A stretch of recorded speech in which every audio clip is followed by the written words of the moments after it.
Let's talk about a word you hear all the time, a word you probably learned about in science class. But trust me, its story is way more wild and interesting than you might think. We're going to ask one simple question.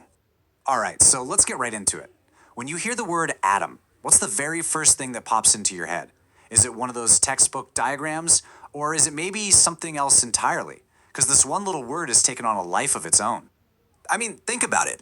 You might think of the Intel Atom processor, right? The tiny powerhouse that's inside all sorts of our gadgets. Or you might picture this classic scientific model, a nucleus with all these electrons just zipping around it.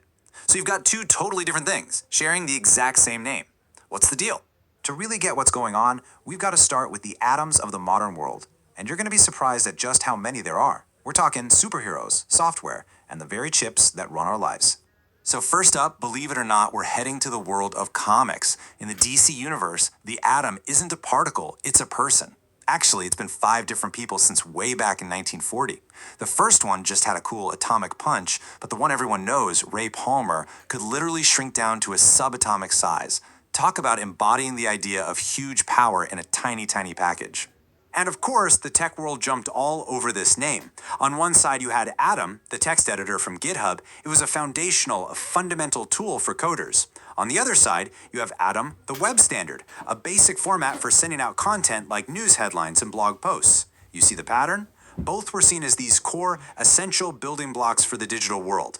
And that, of course, brings us to the famous Intel Atom processor. It's built to be this small, low power, but super efficient brain. It's the fundamental processing unit for all kinds of compact, smart devices like robots and AI. Are you sensing a theme here? Small, fundamental, and powerful. Okay, so that's the modern stuff. But to understand why they all use that specific name, we have to go back. And I mean way back. Let's trace the journey of the original atom, from just an idea in someone's head to an actual scientific reality. And this is the key to everything. The name itself comes from ancient Greek, atomos, which literally means uncuttable or indivisible. See, the ancient philosophers, they imagined that if you just kept cutting a piece of matter in half over and over again, you'd eventually hit a point where you couldn't cut it anymore. You'd reach a final, fundamental particle, and that was the atom. But here's where the story gets a fantastic twist, a real scientific irony. For centuries, the entire definition of the atom was that it was indivisible. And then, science happened. In 1897, J.J. Thomson discovered the electron, proving the atom could be split. A little later, Ernest Rutherford found the nucleus at its center, and now today we have the quantum model, which shows a whole universe of complexity inside this supposedly uncuttable thing. So, if the atom isn't uncuttable after all, then what in the world is inside it? Let's take a quick tour of this absolutely incredible microscopic universe. Right at the core, the very heart of the atom, you've got the nucleus. It is unbelievably tiny, incredibly dense, and it's where the positive charge hangs out. But when I say dense, just how dense are we talking? Okay, brace yourself for this number, because it's pretty mind-bending. More than 99.94% of the atom's entire mass is jammed into that tiny, tiny nucleus. That means almost all of what you think of as solid matter is, well, it's just empty space. Wild, right? So what's packed inside this super dense core? It's 2 main particles. First, you've got protons, which have a positive charge. And the number of protons? That's its ID card. It's everything. 6 protons is always carbon. 79 is always gold. Period. Then you have neutrons, which have no charge. They don't change what the element is, but they can change its flavor, or what we call its isotope. Okay, so we've got this heavy, dense nucleus in the middle. What's on the outside? That's where you find the negatively charged electrons. Now, these aren't like tiny planets in neat little orbits. Forget that picture.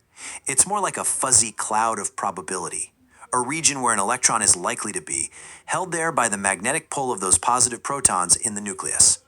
All right, wow. We've gone from superheroes all the way down to quantum physics. So, let's pull it all back together. What is the one single idea that connects all of these completely different atoms? It all boils down to this one simple, powerful idea. Whether it's a particle, a person, or a processor, the word atom is always used to describe a small, fundamental, and powerful unit that acts as a building block for something much, much bigger. And once you see it, you can't unsee it, right? The superhero shrinks to a fundamental size. The CPU is the fundamental core of a device.